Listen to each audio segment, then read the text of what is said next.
Kovai மைவி3 ads நிறுவன அதிபர்கள் மீது புதிய வழக்கு பாய்ந்திருக்கிறது. தொலைபேசி மூலம் கொலை மிரட்டல் விடுத்ததாக அசோக் என்பவர் அளித்த புகாரின் அடிப்படையில் மைவி3 அதிபர்கள் மீது புதிய வழக்கு பாய்ந்திருக்கிறது.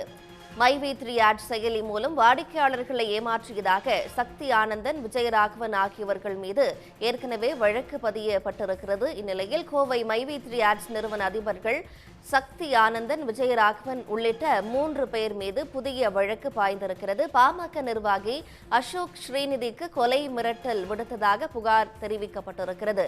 இந்நிலையில் தொலைபேசி மூலம் கொலை மிரட்டல் விடுத்ததாக அசோக் என்பவர் அளித்த புகாரின் அடிப்படையில் புதிய வழக்கு பாய்ந்திருக்கிறது. மேலதிக விவரங்களுடன் செய்தியாளர் தென்னிலவன் இணைகிறார். தென்னிலவன், தற்போது கோவை மைவி3 நிறுவன அதிபர்கள் மீது புதிய வழக்கு பாய்ந்திருக்கிறது. அது என்ன வழக்கு? யார் அளித்த புகாரின் அடிப்படையில் இந்த வழக்கு பாய்ந்திருக்கு?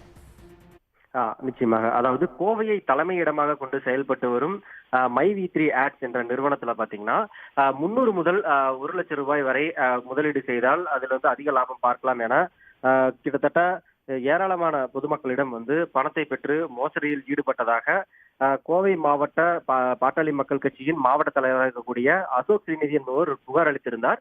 இந்த புகார் அடிப்படையில பாத்தீங்கன்னா ஏற்கனவே அந்த மைவி3 ஆட்ஸ் நிறுவனத்தின் உரிமையாளரான சக்தி ஆனந்தன் உள்ளிட்டோர் மீது கோவை குற்றப்பிரிவு போலீசார் வழக்கு பதிவு செய்து விசாரணையும் மேற்கொண்டு வராங்க.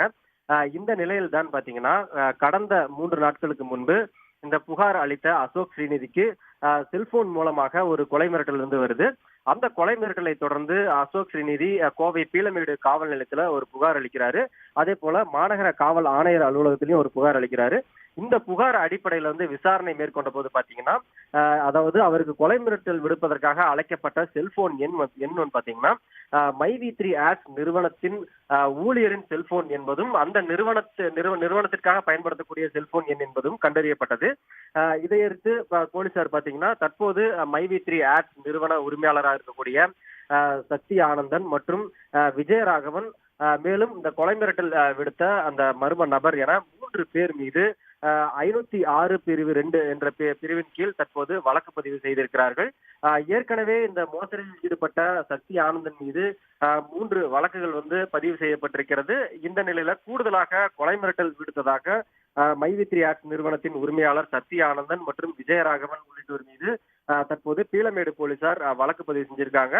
இந்த வழக்கு தொடர்பாக அவரிடம் விசாரணை மேற்கொண்டு கைது செய்வதற்கான வாய்ப்புகளும் இருக்கிறது. ஏனென்றால் மைவி3 ஆட்ஸ் நிறுவனத்திற்கு சொந்தமான செல்போன் எண் மூலமாகவே அந்த புகார் அளித்த நபருக்கு கொலை மிரட்டல் விடுக்கப்பட்டிருக்கிறது. மேலும் பாத்தீங்கன்னா ஏற்கனவே மோசடியில் ஈடுபடுவதாக புகார் அளித்த நிலையில கடந்த 2 மாதங்களாக பாத்தீங்கன்னா அந்த நிறுவனத்தில் முதலீடு செய்த மக்களுக்கு பணம் வரவில்லை அப்படின்ற ஒரு குற்றச்சாட்டும் பரவலாக வரக்கூடிய சூழல்ல தான் தற்போது கொலை மிரட்டல் வழக்கு சக்தி ஆனந்தன் உள்ளிட்டோர் மீது வழக்கு பதிவு செய்யப்பட்டிருக்கிறது. மேலதிக விவரங்களுக்கு நன்றி தென்னிலவன். உடனுக்குடன் செய்திகளை தெரிந்து கொள்ள சன் நியூஸ் பெல் ஐகானை கிளிக் பண்ணுங்க.